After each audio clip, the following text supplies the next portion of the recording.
Students welcome again to your favourite math channel KD the math tuber. तो बच्चों, जैसा कि आपने थंबनेल में देखा होगा, आज बात करेंगे 17 जुलाई 2021 को जो एयरफोर्स एक्स ग्रुप का फर्स्ट शिफ्ट का पेपर हुआ है उसकी क्लियर। और अगर इस चैनल पे आप नए हैं तो आपको मैं बता दूं 2011 से 2021 तक के पेपर्स की पूरी प्लेलिस्ट एक बनाई गई है जो कि चैनल पे मौजूद है। अगर वो आपको सर्च करने में प्रॉब्लम हो तो आप मुझे इस नंबर पे व्हाट्सएप करके वो प्लेलिस्ट मांग सकते हैं, क्योंकि अगर आपने पिछले 10 सालों के पेपर कर लिए तो ये समझ लो कि इसमें से आपके 70-80% क्वेश्चन तो एज इट इज़ यूं के यूं फंसेंगे। आपको कुछ भी एक्स्ट्रा करने की ज़रूरत नहीं है। तो चलिए सीधा वीडियो स्टार्ट करेंगे। जो भी क्वेश्चन मुझे मिले हैं ओरिजिनल बिल्कुल, उनको अपन देखते हैं नई ट्रिक्स के साथ। तो पहला question, D D X of cot inverse X. ये तो डायरेक्ट फॉर्मूला बेस्ड क्वेश्चन है बच्चों, इसमें पेन चलाने की भी ज़रूरत है नहीं, ये आपका आंसर आ गया। ये कह रहा है इनिशियल वेलोसिटी की। सर ये इनिशियल वेलोसिटी क्या होती है? ये होती है प्रारंभिक वेग। कि प्रारंभिक वेग कब निकलता है? प्रारंभिक वेग का मतलब होता है कि जो भी आपको वेग आएगा, ठीक है, यानी वेग कैसे आएगा स्टूडेंट, वेलोसिटी कैसे निकलती है, डी एस डी टी से। तो उस डी एस डी टी में टी इक्वल 0 रख के आपको फाइंड करना है। अब एस क्या चीज़ है यहाँ पे? एस का मतलब होता है बेटा डिस्प्लेसमेंट यानी विस्थापन। ठीक, तो चलिए इसका टी के रेस्पेक्ट में कर दो। D S D T equal इसका टी के रेस्पेक्ट में हो रहा है आपका टी क्यूब का 3t स्क्वायर। तो 3 का 6 में हो गया 18t स्क्वायर माइनस 6 दूनी 12t प्लस 15t का क्या हो जाएगा 15। अब ये डी एस डी टी को ही बेटा वेलोसिटी यानी वेग कहते हैं। तो इसमें टी की वैल्यू 0 रख दें, तो टी की वैल्यू 0 रखेंगे तो ये तो दोनों 0 हो गए, आपका आंसर आएगा 15। क्लियर। अगर मान लो एक्सीलरेशन पूछे त्वरण, तो फिर इसका दोबारा से आप डिफ्रेंशिएशन कर दो। खैर इसमें तो वेलोसिटी पूछी है, आपको इतना ही करना था। अगला देखते हैं बेटा, अगले 2 क्वेश्चन आपके सामने ये रहे। साइन 2x का डिफ्रेंशिएशन।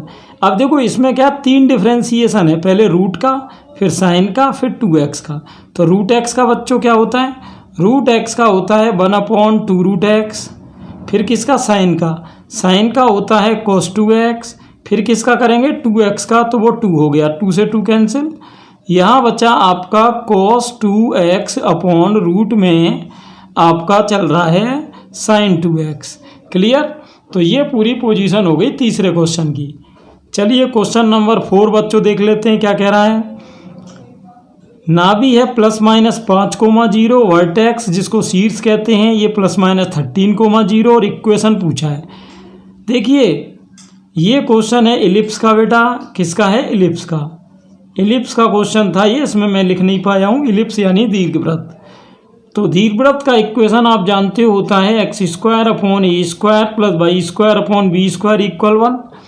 अब अगर आपको इसका आंसर निकालना है तो आपको पहले a² और b² लानी पड़ेगी। चलिए देखते हैं। आपको पता है कि इलिप्स की जो फोकस यानी नाभि होती है वो होती है ±AE, तो ये बच्चों AE की वैल्यू हो गई 5। और जो इसका वर्टेक्स होता है स्टूडेंट वो होता है +-A, तो इससे अगर हम कंपैरिजन कराएं तो A हो गया 13। तो अगर A की वैल्यू इसमें डालोगे तो E आपका हो जाएगा कितना? 5/13। अब A और E आ गए, लेकिन अगर आपको इक्वेशन चाहिए तो B और निकालना पड़ेगा।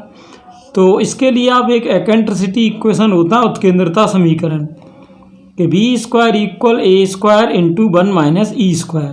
इससे हम b² की वैल्यू निकाल लेंगे, है ना। तो a² कितना बच्चों?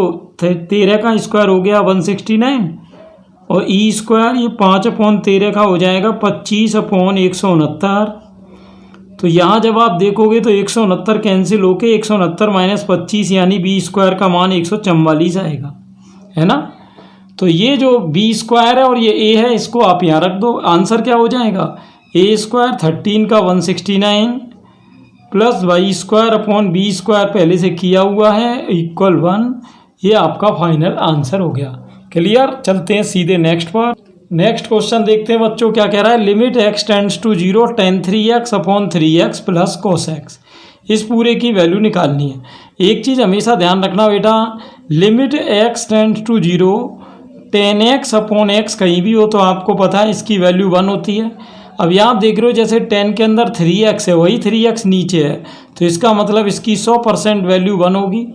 अब जब आप x की जगह 0 यहाँ भी रखोगे तो x की जगह 0 रखोगे तो cos 0 1 हो जाएगा। तो ये आपका आंसर कितना आ गया 2। अगला कह रहा है आयोटा क्यूब का कंजुगेट। कंजुगेट किसको कहते हैं बेटा? संयुग्मी को कहते हैं। आयोटा क्यूब की वैल्यू सभी बच्चे जानते हैं, माइनस आयोटा होती है, लेकिन इसका कह रहा है कंजुगेट। तो कंजुगेट में आयोटा का चिन्ह बदल देते हैं, तो माइनस आयोटा का कंजुगेट क्या हो जाएगा? Plus iota. नेक्स्ट ये कह रहा है ABC अगर AP में है और ABC साथ साथ GP में भी है, मतलब कोई ABC ऐसी 3 संख्याएं हैं जो AP में भी हैं और GP में भी हैं। ये ध्यान रहे बेटा, अगर कोई 3 नंबर AP और GP दोनों में हो तो वो तभी पॉसिबल है जब वो तीनों नंबर आपस में बराबर हों, यानी A = B = C। बिल्कुल शानदार ट्रिक पूछ रहा है बेटा, कोई दिक्कत ही नहीं है। नेक्स्ट देखो, प्रोबेबिलिटी का बिल्कुल झंडू टाइप का सवाल पूछा है, बिल्कुल इजी है। 3 ब्लैक और 5 वाइट यानी टोटल गेंदें हो गई 8। ये तो हुई कुल स्थितियाँ। अनुकूल स्थितियों की बात करें तो वो है वाइट, वाइट यानी 5 है। ठीक, नंबर ऑफ ई का मतलब होता है बेटा नंबर ऑफ पॉसिबल आउटकम्स, यानी संभव स्थितियों की संख्या। तो प्रोबेबिलिटी का फॉर्मूला आपको पता ही है, ये होता है number of E upon number of S.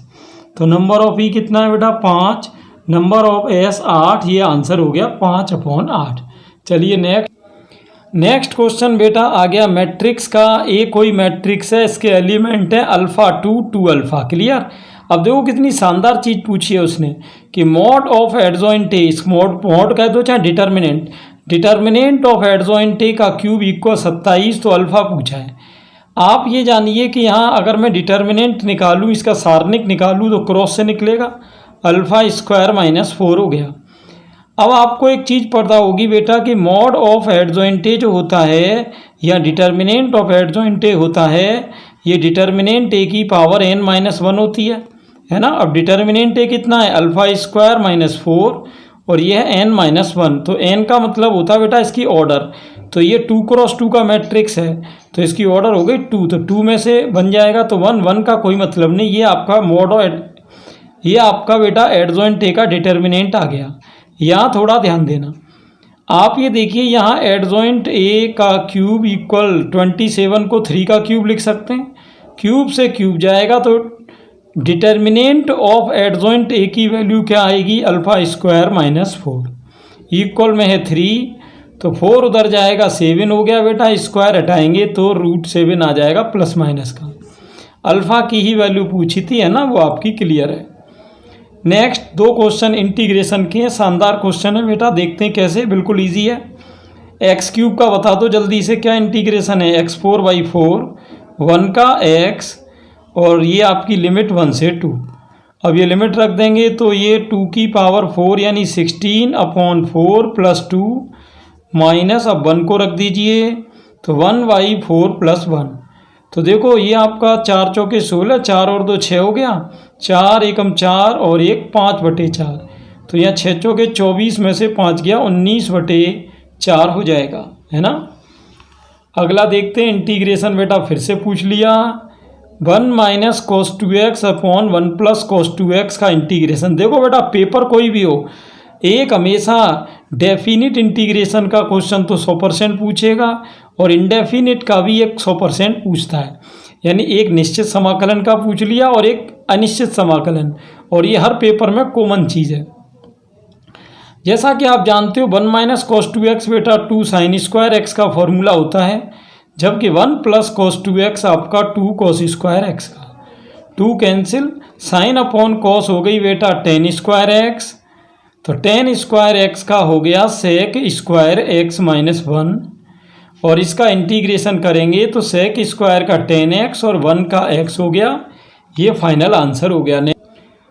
देखिए बेटा नेक्स्ट क्वेश्चन आपका पैरामेट्रिक डिफरेंशिएशन यानी प्राचलिक अवकलन का आ गया। इसमें वैल्यू पूछी है d2/dx²। तो देखते हैं कैसे आएगी। पहले इसका आप t के रेस्पेक्ट में करो तो dx dt इक्वल क्या होगा बेटा, 2 का इधर करोगे 280। चलिए ये बाद में भी काम आएगा, थोड़ा ध्यान से देखना। dy/dt इक्वल t का 1 हो गया, यहाँ बचा 2 है। अब आप पहले dy/dx की वैल्यू निकालो, वो कैसे निकलेगी? इस dy वाले में इसका डिवाइड करो तो 2a कट जाएगा या 1/t आएगा, लेकिन वो कह रहा मुझे चाहिए d2/dx²। तो वो देखो कैसे आएगा बच्चों, dy dx का डिफ्रेंसिएशन करोगे तो d2/dx² होगा। 1/t का होता है t के रेस्पेक्ट में -1/t², लेकिन आपको करना किसके रेस्पेक्ट में, x के। तो उसका बैलेंस लाने के लिए इस t का आप x के रेस्पेक्ट में अलग से करोगे। अब आप कहोगे सर ये dt dx की वैल्यू कहाँ से लाएंगे? अरे बेटा dx dt की वैल्यू कितनी है, 2at, तो इसका इन्वर्स कर दो उल्टा, तो वो dt dx बन जाएगा। क्या हो जाएगा, 1/2at। तो फाइनल आंसर जो है इसकी वैल्यू आई हमारी -1/2at² का t में t³। क्लियर? अपने आप प्रैक्टिस बेटा हर क्वेश्चन की जरूर करके देखनी है। अगला क्वेश्चन देखिए, बहुत शानदार पूछ लिया।